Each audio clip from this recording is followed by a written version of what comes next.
Hello friends. என்ன எல்லாம் மாற்றி இன்னைக்கு ஃபுல்லாக இது டாக்ஸிக் சீசன் தான். அதில் எந்த மாற்று கருத்தும் இல்லை. நிறைய பேர் வீடியோஸே பார்க்குறதே விட்டுட்டாங்க.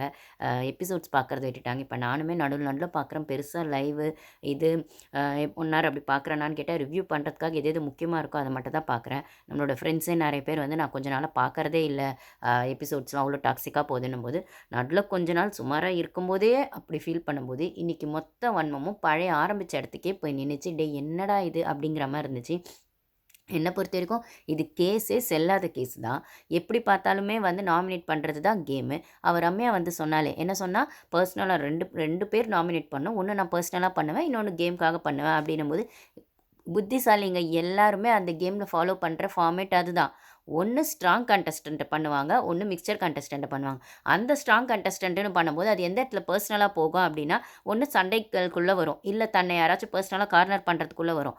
இன்னொன்று எனக்கு அவங்க ஸ்ட்ராங் காம்படிட்டராக இருக்காங்க அப்படிங்கிற இடத்துல வரும். அது எதுவாக வேணால் இருக்கலாம். இவங்க சொன்ன அந்த பொசிவ்னஸ் அப்படின்னு சொல்கிற விஷயங்கள், அவங்க அந்த பொசிவ்னஸ்னால நான் அவங்களுக்கு வந்து நாமினேட் பண்ணுறேன்னு எந்த இடத்துலையும் சொல்லவே இல்லை. ஆனால் பர்சனலாக பண்ணுறது அப்படிங்கிறது அந்த வீட்டில் எல்லாருமே எடுக்கிற சாய்ஸ் தான். சீசன் அது நடக்கிறது தான். இப்போ சொன்ன ரம்யாவும் வந்து எவ்வளோ இடத்துல வந்து அந்த ரம்யா ஏற்கனவே எத்தனை வாட்டி வந்து பார்வை நாமினேட் பண்ணியிருக்கு. அந்த ஓப்பன் நாமினேஷன் நடக்கிறப்போ அன்றைக்குமே ரம்யா பார்வை தான் நாமினேட் பண்ணது. பார்வை நாமினேட் பண்ணிவிட்டு எதுக்கு ரீசன்னா என் மைண்டில் எல்லாருமே சுபிக்ஷாவையும் வியானாவையும் யாரு கூட சேர்த்து பண்ண, ஆனால் பார்வை பண்ணியிருப்பா. ஆனால் அவள் சொன்னது என்னவோ மைண்டில் பாரு கூட யாரை பண்ணாலும் எனக்கு சரியாக ஞாபகம் இல்லை. ஆனால் பார்வை கண்டிப்பாக பண்ணியிருப்பா. ஆனால் பார்வை பண்ணும்போது ஏன்னா எல்லாருமே எல்லாரும் கூட ஓடி வந்து பார்ப்பாங்க யார் பண்ணுறாங்க அப்படி கெமி கண்ணிலாம் ஓடி வந்து வெளில பார்ப்பாங்கன்னும் போது பார்வம் அப்படி தான் வருவாள். அப்போ வந்து என்ன சொல்ல போகிறா ரம்யா, என்ன சொல்ல போகிறா, அவள் வந்து பாரு வந்து வினோத் சொல்லும் போது வந்து பார்ப்பா, அப்புறம் வந்துட்டு அமித் சொல்லும் போது வந்து பார்ப்பா, ரம்யாவும் சொல்லும்போது வந்து பார்ப்பான்னு இவங்களாம் கார்டன் ஏரியாவில் உட்காந்துருப்பாங்க. ஸோ என்ன சொல்ல போகிறாங்கன்னு அங்கே பிரஜன் சாண்ட்ரா கூட பேசிகிட்டு இருந்த பாரு கடகடன் ஓடி வரும்போது உடனே ரம்யா என்ன சொல்லலாம், டக்குன்னு பாரு பேரை சொல்லு, என்னடி இது அப்படின்னா, ஆமாம் நீ ஓடி வந்தோடனே எனக்கு தெரில, நான் வேற ஒருத்தவங்கள தான் பேர் யோசிச்சு வச்சது, நீ ஓடி வந்தோடனே நீ என்ன யாரை சொல்ல போகிற யாரை சொல்ல போகிறேன்னு கேட்டோடனே நீ ஓடி வந்ததுனாலே உன்னை நாமினேட் பண்ணான்னு சொல்லுவாள். அவ்வளோ பொய்ஷியாக கேமை புரிஞ்சு ஆடுற ரம்யா வந்து இன்றைக்கி சாட்சி சொல்கிறாங்க பாருக்கு எதிராக. ஏம்மா அப்போ நாமினேஷனுக்கு நீ மைண்டுக்குள்ளே அந்த கேம் புரிதலே இல்லாமல் என்னமோ ஒன்று பண்ணணுன்றதுக்காக பண்ணியா, இல்லை பாரு ஓடி வந்தான்னு பண்ணியா, இல்லை உன் மைண்டில் வேற இருந்து நீ அந்த நிமிஷத்துக்கு உன்னோட பெர்ஸ்பெக்ஷனை மாற்றின, அந்த பெர்ஸ்பெக்டிவை மாற்றி நீ வந்து நாமினேஷன் ப்ராசஸில் பார்வை சொன்னானா, அப்போ நீ பர்சனலாக பண்ணலையா? உனக்கு ஓடி வந்தது தான் உனக்கு டிஸ்டர்பன்ஸ் ஆயிடுச்சு. காலில் மிதிச்சாலா, இல்லைனா வந்துட்டு உன்னை பல்லாருன்னு அரைஞ்சாலா, இல்லை நீ உட்காந்துருக்க இடத்த வந்து இடித்து தள்ளினாலா? எதுக்கு நீ பார்வை பண்ண? அப்போ நீ ஒரு பர்சனலாக உனக்கு அந்த இடத்துல என்னமோ ஒன்று தோணுச்சு பண்ண அப்படின்னு சொல்லும்போது, கனி எப்போ பாரு கனி, சபரி, எஃப்ஜே, அதுக்கப்புறம் இந்த அரோரா, இந்த 4மே பார்வை தான் பண்ணியிருக்கு. பார்வாது கேம்காக அதை மாற்றிக்கிட்டே இருப்பா. அவள் பர்சனல்னு சொல்லும்போது ஏன் விக்ரம் எவ்வளோ வாட்டி பார்வை பர்சனலாக பண்ணலை? ஏன் சபரி இப்போ கூட வந்துட்டு இந்த வாரம் கூட வந்துட்டு ரம்யா வந்து பார்வை தானே பர்சனலாக பண்ணலாம். இவளுக்கெல்லாம் என்ன தகுதி இருக்குன்னு இவளை கூப்பிட்டு நீங்கள் வந்து அந்த இதில் விக்னஸ்க்கு நிற்க வைக்கிறீங்க அப்படின்னு சொன்னால், அந்த வீடே பாருக்கு எதிராக தானே கேம் ஆடுது. அப்புறம் எல்லாருக்குமே பர்சனலாக பாரு தானே இருக்கா. அப்போ பாருக்குன்னு பர்சனலாக எதுவும் அவள் நாமினேட் பண்ணக்கூடாதா? அந்த நாமினேட் பண்ணுற இடத்துல அவள் ரீசன் வந்து அவள் கேம் ஆடலைங்கிறதா தானே இருக்குது. 5 வாரமாக அவள் பண்ணலன்னு ஸ்டார்டிங்கில் நீங்கள் அரோராவை பண்ணவே இல்லையா? அப்போ மிக்சர் கண்டென்ட்டாக இருக்கிற நீங்கள் உங்கள் குரூப்பிசம்குள்ளே அடிக்டாக யாரோ வெளில போயிடுவாங்கன்னு அரோரான்னு சொல்லவே இல்லையா? அந்த பாழப்பொண்ணு அந்த பிக் பாஸ் டீம் வந்து அரோராவை பொத்தி பொத்தி வச்சுது. அப்போல்லாம் அவள் நாமினேஷன் வரும்போதெல்லாம் அவளை தூக்கவே இல்லை, காப்பாற்றி உள்ளே வச்சானுங்க. இப்படி செல்லாத கேஸை உள்ளே போட்டு அந்த பொண்ணு சந்தோஷமாக இருந்தாலும் இந்த பிபி டீமுக்கு ஒத்து போக மாட்டேங்குதுங்க. அவள் நாமினேஷனில் இல்லை இந்த வாரம்னு சொன்னோடனே அந்த மைக் பிரச்சனை கொடுத்து பனிஷ்மெண்ட்டுன்ட்டான். இப்போ அது வந்தது எப்படி அந்த பனிஷ்மெண்ட் பெருசாகி அவளுக்கு வந்து ட்ரிகர் ஆகணும்னு நம்ம எதிர்பார்த்தானா அதுதான் இப்போ நடந்தது. இப்போ நைட்டில் அந்த சமையல் கட்டில் க்ளீன் பண்ணலான்ற பிரச்சனை எல்லாரும் பேசிகிட்டு இருக்காங்க. இதுக்கு தானே அந்த ஆள் எதிர்பார்த்தது அந்த பிக் பாஸ். இது வரணும் தானே. இது 4 நாள் ஆயிடுச்சு, தேர்ஸ்டே ஆயிடுச்சு, இன்னும் ஒரு நாள் தான் இருக்குது, எங்கடா வரலன்னு போது இன்னைக்கு அவளுக்கு அந்த கேஸ் ப்ரெஷரையும் கொடுத்து நீங்கள் அந்த கேஸ் எடுக்காமல் விட்டுருக்கலாம். ஏன்னா அவங்க பேசி முடிச்சிட்டாங்க, பேச வேணாம் அப்படின்னு சொல்லி அவங்க 2 பேருமே. அப்போ இந்த இடத்துல நியாயமாக பார்த்தா அவள் அந்த அரோரா வந்து கேஸ் போட்டுனா கமருதீன் மேலே போட்டுருக்கணும். இப்போ வந்து வாய்க்கிலேயே வியாக்கியானமாக சொல்கிறாள். அந்த கமருதீன் வந்து பாரு கூட சண்டை போட்டு என் கூட வரும்போது தான் வந்துட்டு பாரு பற்றி தப்பாக சொல்லுவார். அதெல்லாம் எனக்கு சொல்ல விருப்பம் இல்லை. ஆனால் வந்துட்டு அதே சமயத்தில் அவருக்கு வந்து சாதாரணமாக இருக்கும்போது என்னை தூக்குவார், கொஞ்சுவார், எல்லாம் பண்ணுவார். ஆனால் பக்கத்தில் பாரு இருக்கா பார்க்குறான்னா பாரு பார்க்குறா பொசிவ் ஆயிடுவா அப்படின்ற மாதிரி சொல்லுவார். அப்போ பாரு பார்க்கும்போது ஒரு மாதிரியும் பாரு இல்லாதப்போ ஒரு மாதிரியும் என்கிட்ட நடந்துக்குவார் அப்படின்னு சொல்லும்போது, அப்போ பாரு பார்க்காதப்போ உனக்கு டொப்பமைன் கொடுப்பாரு, பாரு பார்க்குறப்போ உனக்கு டொப்பமைன் கொடுக்க மாட்டார். அதுதானே அரோரா சொல்ல வர? அதை தானே சொல்ல வரேன். நீ அப்போ அன்றைக்குமே அந்த மைக் கழட்டி வச்சுட்டு பாரு பண்ண விஷயங்களுமே மைக் கழட்டி வச்சுட்டு நைட் பேசுகிறாங்கன்னு எல்லா சோஷியல் மீடியா ஃபுல்லாக பண்ணும்போது, அன்னைக்கு எஃப்ஜேவை அவள் அரோரா தூக்க சொல்லியிருப்பா. அன்றைக்கி போய் எஃப்ஜேக்கு பதில் போய் தூக்குனது இவன் தான். அப்போ அவன் போய் கமருதீன் வந்து அரோராவை தூக்கணுன்னே இவளுக்கு திருப்பி பொய்ஷி வந்து பொசிவ் ஆகிட்டு தான் வந்துட்டு அந்த மாதிரி மைக் கழட்டி வச்சுட்டு திருப்பி அந்த மாதிரி பண்ணுறது பிடிக்கல அப்படி இப்படின்னு மைக் கழட்டி வச்சுட்டு பேச போய் தான் அது வந்து பெருசாக சோஷியல் மீடியா ஃபுல்லாக போச்சு அப்படின்னு சொல்லும்போது அவள் ட்ரூ லவ் தான் அவங்ககிட்ட கொடுக்குறா. அரோரா ட்ரூ லவ் கமருதீன் கிட்ட கொடுக்கல. அவள் எல்லார்கிட்டையும் அதே ட்ரூ லவ் அதே டொப்பமைன் லவ் தான் கொடுக்குறா. அதான் அந்த விக்ரமே சொல்லிட்டான்ல, அரோரா எல்லார்கிட்டையும் தான் பழகுறாங்க, எல்லாரும் பண்ணுறாங்க. இப்போ நைட்டில் உட்காந்து விக்ரம் கூட தான் கடலை போட்டுட்ருக்கா அரோரா. அதுக்கப்புறம் FJ சபரின் மாற்றி இன்னி கூட லைவ்ல வந்து FJ கிட்ட ரொமான்ஸ் பண்ணுறேன் அப்படின்னு சொல்லிட்டு ரொமான்டிக்காக ஒரு லுக் கூட பக்கத்தில் ஆதிரியை வச்சுட்டு பண்ணுறா. ஒரே பெட்டில் இந்த பக்கம் FJ ஆதிரியை வச்சுக்கிட்டு பார்த்துட்டு இருக்கான், இந்த பக்கம் ஆதிரியை கிஸ் பண்ணுறான், அந்த பக்கம் போய் அரோரா கூட உட்காந்துருக்கான். 2 பேருக்கும் நடுவில் உட்காந்து நியாயம் பேசுகிறான் அந்த ஆதிரியை கேஸ் ஆனோன்னு. அப்போனா வந்து நீ எதிர்பார்க்குற டொப்பமைன் வந்து எப்பயுமே கன்சிஸ்டண்ட்டாக கமருதீன் கிட்ட வரல, மற்ற ஜென்ஸ் கிட்டேருந்துலாம் வருது, கமருதீன் கிட்டேருந்து வரல, ரைட்டா? ஏன்னா பாரு பார்க்கும்போது அவன் கொடுக்க மாட்டான். ஸோ அவன் கூட இருக்கும்போது உங்ககிட்ட பேசலன்றதுனால தான் நீ வந்துட்டு அவனை சண்டை வலிச்சு அவங்ககிட்ட பேச மாட்டேன்னு சொல்லிட்டேன். உங்ககிட்ட பேச மாட்டேன்னொடனே அடுத்த கட்டத்துக்கு அவன் அங்கே போய் உட்காந்துட்டான் பாரு கிட்ட. இந்த வாரம் ஸ்டார்டிங்கில் போய் உட்காந்தான். அவள் அப்போயே கேட்குறா, நீ நினச்சா வருவேன், நினச்சா போயிடுவேன், உன்னை நம்பி நான் எப்படி பேசுறது அப்படின்னு சொல்லும்போது அவங்ககிட்ட ட்ரூ லவ் கிடையாது. இந்த பொண்ணு பைத்தியக்காரத்தனமாக, இது பேர் தாங்க டாக்ஸிக் லவ். அந்த டாக்ஸிக் லவ் எப்படி இருக்கும்னா, அவனுங்க செலக்ட் பண்ணுற ஆள் ரொம்ப ஸ்மார்ட்டாக கிளவராக புத்திசாலியான பொண்ணுங்களாக தான் இருப்பாங்க. அப்போ அவ்வளோ புத்திசாலியாக இருக்கிற பொண்ணுங்க ஏன்டா இப்படி டாக்ஸிக்காக இருக்கிறவனுங்க கிட்ட போய் அந்த லவ் ட்ராப்பில் விழறீங்க அப்படின்னு சொன்னால் அதுதான் டாக்ஸிக் லவ். அவனுங்க செலக்ட் பண்ணுற சாய்ஸ் அப்படி இருக்கும். ஏன்னா அவனுக்கு செலக்ட் பண்ணும்போது அப்படி ஒரு இதை வந்து சைக்காலஜியில் என்ன சொல்லுவாங்க அப்படின்னா, இதை தான் சைக்காலஜியில் என்ன சொல்லுவாங்கன்னா, இப்படி ஒரு டாக்ஸிக் லவ்வை வந்து லவ் பாமிங் பீரியட்னு சொல்லுவோம். லவ் பாமிங் பீரியடில் அவ்வளோ லவ் கொடுப்பாங்க. ஸோ எதிராளிக்கு வந்து அவங்க இப்படி ஒருத்தங்களை லவ் பண்ண முடியுமா, நம்மளை ஒருத்தங்க இவ்வளோ லவ் பண்ணுறாங்களா, அவங்க எவ்வளோ சூப்பராக இருக்கான், அது எதர் கேர்ள் ஆர் பாய் எவ்வளோ சூப்பராக இருப்பாங்க அப்படின்ற மாதிரி ஒரு வந்து அவங்களுக்குள்ளே வந்து ஒரு பட்டர்ஃப்ளை எஃபெக்ட்னு ஒரு மாதிரி ஒரு அந்த பட்டர்ஃப்ளை பறக்குதுன்னு சொல்லுவாங்க லவ்வில். அந்த மாதிரி ஒரு ஃபீலோடும் பெரிய ஃபீலை அந்த லவ் பாமிங் பீரியடில் ஏமாத்துறவங்க வந்து அந்த விக்டிமுக்கு கொடுப்பாங்க. இதை நம்பி ஏமாறுவாங்க. இப்போ அந்த பீரியடில் தான் பாரு இருக்கா கமருதீன் கிட்ட நம்பிக்கிட்டு. இதில் 4 ஸ்டேஜஸ் வரும். இன்னொன்று டீவேல்யூ பண்ணுவாங்க. இது கமருதீன் பண்ணுறானா இல்லையா, லவ் பாமிங் கொடுக்குறான், அவள் வந்து கொஞ்சம் இவனை சந்தேகப்படும் போதோ இல்லைனா வந்து ஏதோ ஒரு கேம் விஷயத்துக்காக நான் கேம் ஆடுறேன்னு சொல்லி நெய் கொடுக்க மாட்டேன், அப்படி கொடுக்க மாட்டேன், ஏன்னா நான் கேம் ஆடுறேன் அப்படின்னு சொல்லி கேமை உள்ளே விட்டு ஏதாவது சின்ன சண்டை வந்தாலும் பின்னாடி போய் டீவேல்யூ பண்ணுறான். அதுக்கப்புறம் டிவேல்யூ பண்ணும்போது எல்லார்கிட்ட போய் தப்பாக பாரு பற்றி அதை தான் அரோராவும் சொன்னான். இந்த மாதிரி வந்து என்னை பாரு பற்றி நிறைய வந்து என்கிட்ட சொல்லியிருக்காருன்னு அந்த டிவேல்யூ பண்ணுறான்.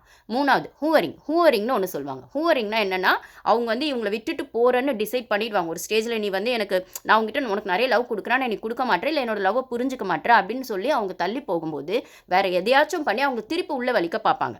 ஹூவரிங் அதை அரோரா கிட்ட எப்போல்லாம் பாரு வந்து நான் சரிடா அவங்க கேம் ஆடு, இல்லைனா வந்து நீ வந்து இந்த சின்ன கீக்கெலாம் சண்டை போட்டுக்கலாம் பண்ணால் நான் பண்ணேன், என் கேமே ஆடணும், அதே சமயத்தில் உங்கள்கிட்ட லவ் இருக்குது அது வேறு, ஆனால் வந்து நான் கேமே ஆடணும், ஸோ வந்து நான் கேம் இதுக்காக விட்டு கொடுக்க முடியாதுன்னு தள்ளி போய் கேம் ஆடுறதுக்காக கேம் ஃபோக்கஸில் போனான்னா அரோரா கூட போய் உட்காந்து இவன் பொசசிவாக அவளை ஃபீல் பண்ண வைக்கிறான். அதை அவளை சொல்கிறான், நீ என் முன்னாடி பண்ணாதானா முன்னாடி தான் பண்ணுறான், ரைட்டா? அப்போ வந்து இவளுக்கு ஆட்டோமேட்டிக்காக என்ன ஆகுது, ஒரு பொசிவ்னஸ் வந்து திருப்பி வந்து இவ வந்துட்டு அப்படி பண்ணாதரா ப்ளீஸ்ரா அப்படி பண்ணாதரான்னு கெஞ்சுறா. ஸோ கெஞ்ச வச்சு திருப்பி அந்த ரிலேஷன்ஷிப்குள்ள அவங்கள கொண்டு வராங்கல்ல, அதுக்கு பேர் ஹூவரிங். டிஸ்கார்ட் அப்படின்னு ஒன்று சொல்லுவாங்க. இது எங்கே சொல்லுவாங்க அப்படின்னா, அதுக்கப்புறம் அவங்க வந்து இதுக்கு மேலே வந்து அவங்க கிட்ட நம்மளுக்கு வாங்க எதுவும் இல்லை. இப்போ இவன் எதுக்கு பாரு கிட்ட இருக்கான், கேம் ஸ்ட்ராட்டஜிக்காக தான் இருக்கான், நான் முதல்லேருந்து சொன்ன மாதிரி. இப்போ இந்த கேம் முடிஞ்சிச்சு அப்படின்னு சொன்னால், இந்த பிக் பாஸ் முடிஞ்சிச்சுன்னு சொன்னால் அவனுக்கு இவ தேவைப்பட மாட்டான். அப்போ வெளில பொண்ணை டிஸ்கார்ட் பண்ணுவான். ஆனால் அது உள்ள வரைக்கும் இந்த 3த்தையும் அவன் திருப்பி பண்ணிட்டு தான் இருப்பான். லவ் பாமிங் பண்ணுவான், அப்புறம் இது டிவேல்யூ பண்ணுவான், அதுக்கப்புறம் ஹூவரிங்கும் பண்ணுவான். இப்போ டிவேல்யூ பண்ணுறேன் அப்படிங்கிற இடத்துல அவன் என்ன பண்ணான், 50-50 இந்த கேஸை கொண்டு போனான்னு அப்பட்டமாக அவகிட்ட போய் சொல்கிறான், நீ இவளுக்கு உண்மையாக தானே இருக்கணும், ஏன்னா நீ லவ் பாமிங் தான் கொடுத்த அவளுக்கு, அது வந்து உண்மையான லவ் கிடையாது, அவள் நம்புறா அது உண்மையான லவ்னு, அதனால தான் அவள் லவ் ட்ரூவாக இருக்கா, உங்ககிட்ட என்னால் பேசாமல் கூட அந்த பனிஷ்மெண்ட்டில் இருக்க முடியாதுன்னு சொல்கிறான். ஸோ இது ஒரு டாக்ஸிக் ரிலேஷன்ஷிப், இது ஒரு டாக்ஸிக் லவ். அந்த பொண்ணுக்கு அது புரியல, அந்த பொண்ணுக்கு இல்லை, நிறைய ஸ்மார்ட்டான பொண்ணுங்க இந்த லவ்க்குள்ளே மாட்டிக்கிறதுக்கு பேர் தான் டாக்ஸிக் லவ். ஏன்னா அவனுங்க சூஸ் பண்ணுறதே ஸ்மார்ட்டான பொண்ணுங்களை தான் சூஸ் பண்ணுவாங்க.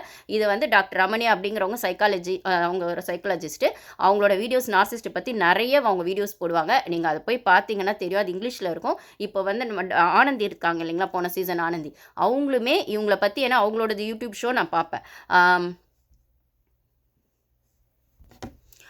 சாரி, அவங்க அந்த போன கண்டஸ்டன்ஸ் ஆனந்தி இருக்காங்க இல்லைங்களா, ஆர்ஜே ஆனந்தி, அவங்க வந்து அவங்களோட யூடியூப் புக் ஷோ வந்து தி புக் ஷோ அப்படிங்கிறது, அவங்க கண்டஸ்டண்ட்டாக உள்ளே வர்றதுக்கு முன்னாடியே நான் அவங்கள ஃபாலோ பண்ணியிருக்கேன். அவங்க உள்ளே வரும்போது ரொம்ப எக்ஸைட்மெண்ட், ஆனால் அவங்க கேம் எப்படி இருக்கும் அப்படின்னும் போது நிறைய புக்ஸ் அவங்க ரெஃபர் பண்ணும்போது அவங்க புக்ஸில் தமிழ்லேயே இவங்க டாக்டர் ரமணி பற்றி பேசியிருப்பாங்க, இந்த டாக்ஸிக் லவ் பற்றி பேசியிருப்பாங்க. ஸோ இப்போ பாருக்கு நடக்கிறது இதுதான். அவள் அதை ரியலைஸ் பண்ணாத பட்சத்தில் ஒன்றும் பண்ண முடியாது. அதை அவ்வளோ சீக்கிரம் ரியலைஸ் பண்ண முடியுமான்னு கேட்டால் கண்டிப்பாக பண்ண முடியாது. 5 வருஷம் 10 வருஷம் மேரேஜ் லைஃப்லேயே இந்த டாக்ஸிக் லவ் அனுபவிச்சுட்டு என்ன மாதிரி இது நான் என்னோட சைட்லேருந்து கொடுக்குறேன் அந்த சைட்லேருந்து வரவே மாட்டதே அப்படின்னு அவங்க கொஞ்சம் தள்ளி போகும்போது ஹோரிங் பண்ணி திருப்பி வலிச்சு திருப்பி அதுக்குள்ளே இருந்து மாட்டிக்கிற மாதிரி நிறைய மேரேஜ் ரிலேஷன்ஷிப்ஸ் வந்து இந்த டாக்ஸிக் லவ்னால் அடி வாங்கியிருக்கு அப்படின்னு சொல்லும்போது இது வந்து பாருக்கு இப்போ இவளை அந்த டாக்ஸிக் லவ்க்கான விஷயமா தான் யூஸ் பண்ணுறான், இந்த கேம்காக யூஸ் பண்ணுறான். இவன் வெளியில் போனோன்னே இவளை டிஸ்கார்ட் பண்ணிடுவான். ஆனால் அவளுமே வந்து இது உண்மையான லவ்னு நம்பி உள்ளே ஏமாந்துட்டு இருக்கான போது அப்போ அரோரா பண்ணுறது என்னன்னு கேட்டால் அவள் லவ் பாமிங் அப்படிங்கிற விஷயம் மாதிரி ஒன்று, ஆனால் அது லவ் இல்லைன்ற மாதிரி அவள் ப்ரொஜெக்ட் பண்ணிட்டு இருக்கா. இவன் பண்ணுறது கிராண்டியஸ் நார்சிஸ்ட். ஸோ லவ் பாமிங் அப்படிங்கிறது அவள் பண்ணுறது அது வந்து ஒரு விதமான கோவர்ட் நார்சிஸ்ட் அப்படின்னு சொல்கிற இடம். அப்போது விக்ரம் இவங்கெல்லாம் பண்ணுறது கோவர்ட் நார்சிஸ்ட் அப்படின்னும் போது எஃப்ஜே பண்ணுறது ஓவர்ட் நார்சிஸ்ட். அவன் வெளிப்படையாக அவன் பண்ணுறான், இதுதான் பண்ணுறான் அப்படின்னு சொல்லும்போது, ஆனால் அவன் வெளிப்படையாக பண்ணுறான், இவங்கெல்லாம் சைலண்ட்டாக பண்ணுறாங்க. லவ்ங்கிற பேரில் இவன் பண்ணுறது கிராண்டியஸ் நார்சிஸ்ட்னும் போது அப்போது இந்த சீசன் ஏன் டாக்ஸிக்காக இருக்குன்னா இந்த மாதிரி நார்சிஸ்டிக் ட்ரெய்ட்ஸ் இருக்கவங்க தான் மொத்த பேரும் அங்கே இருக்காங்கன்னா அப்போ அங்கே எல்லாருக்குமே ஒரு விக்டிமாக மாட்டியிருக்கிறது பாருன்னா அவள் கேமை மட்டும்தான் ஆடுறா. அந்த கேம்குள்ளே அவள் தனக்கான விஷயங்களை பெர்ஸ்பெக்டிவ்ஸை எடுத்து வைக்கிறா. ஏன்னா ஆனால் இவங்க எல்லாரும் அவகிட்ட கேம் ஆடுறன்ற பேரில் அதை பர்சனல் வெஞ்சன்ஸ்குள்ளே கொண்டு போகிறாங்கன்னா இது அப்பட்டமாக ஒரு டாக்ஸிக் சீசன்னு சொல்லும்போது எல்லா நார்சிஸ்ட்டுன்னு சொல்லும் போதே அது ஒரு பர்சனாலிட்டி டிஸார்டருக்கான விஷயங்கள் தான். இதை இவங்களே சொல்லியிருப்பாங்களே கனி அவங்க அம்மாவே வந்துட்டு அந்த பைபோலார் டிஸார்டரில் அஃபெக்ட் இருந்தாங்க அப்படின்னு சொல்லும்போது ஸோ இந்த சீசனில் உள்ளே போட்டிருக்கிறதெல்லாம் மொத்த சைக்கோ. அந்த சைக்கோங்க கூட கேம் ஆடினோன்னா பாரு மாதிரி ஒரு ஸ்மார்ட் பிளேயர் அவளுக்கான மூவ் எடுத்து வைக்கும்போது இவங்களால இதை வந்து மேனேஜ் பண்ண முடியல, ஹேண்டில் பண்ண முடியலன்னா இவங்களோட சைக்கோத்தனம் வெளில வரந்தா இது சைக்கோத்தனத்தோட உச்சகட்டமான சீசன் டாக்ஸிக் சீசன்னு சொல்லும்போது இதை ரிவ்யூ பண்ணுறதுக்கு ஒன்றும் இல்லை. ஆனால் இப்படி ஒரு சீசன் வந்து தேவையா, ஜனங்க இதை பார்க்குறாங்க அப்படிங்கிறதோட எப்படி பார்ப்பாங்கன்ற கொஸ்டினே இல்லாமல் இன்றைக்குமே இந்த டாஸ்க்கை கொண்டு வந்து எக்ஸ்ட்ரீம் டாக்ஸிக்காக அந்த பொண்ணை ட்ரிகர் பண்ணி என்ன சொல்கிறது அவள் ஹாப்பியாக இருந்தாலே நாங்கள் அவளுக்கு ஒரு டாஸ்க்கை கொடுத்தா அவளை ட்ரிகர் பண்ணி டிஆர்பி ஏற்றுவோன்னு யோசிக்கிற பிக் பாஸுமே ஒரு சைக்கோத்தனமான ஒரு விஷயங்கள் தான் பண்ணுறது. அதை தான் நான் ஏற்கனவே சொல்லியிருப்பேன், இவர் பிக் பாஸ் வந்து ஒத்த கண்ணோட தான் பார்க்குறாரு இந்த ஷோ அப்படின்ற அந்த ஐ லோகோ இருக்கீங்களா. இதே வந்து இன்னொரு 2-3 யூடியூபர்ஸ் வந்து அவங்க பேர் சொல்ல விருப்பப்படல. ஹஸ்பண்ட் ஒய்ஃபாக வந்து அவங்களும் ரிவ்யூ பண்ணுவாங்க, அவங்களும் நிறைய சீசன்ஸ் பண்ணுறாங்க. இப்போ வந்து அவங்க சென்னையில் இல்லை லண்டன்லேருந்து பண்ணுறாங்க. அவங்க அடிக்கடி சொல்கிறது என்னென்னா ஒத்த கண்ணனே ஒரு சைக்கோ தான், ஒத்த கண்ணனே ஒரு சைக்கோ தான் அப்படின்னு தான் சொல்லுவாங்க. ஸோ பிக் பாஸே அப்படி அது ஒரு மென்டல் கேம், மைண்ட் கேம் அப்படின்னு சொல்லும்போது அது மைண்ட் ப்ளோயிங் கேமாக மாற்றும் அப்படிங்கிறத விடவே அது டாக்ஸிக்காக மாறத்துக்கான வாய்ப்புகள் இருக்குன்னா இந்த சீசனில் அது அப்பட்டமாக மாறி இருக்குது. ஸோ இவங்க எல்லாமே நார்சிஸ்டிக் ட்ரைட்ஸ் இருக்கவங்க தான்.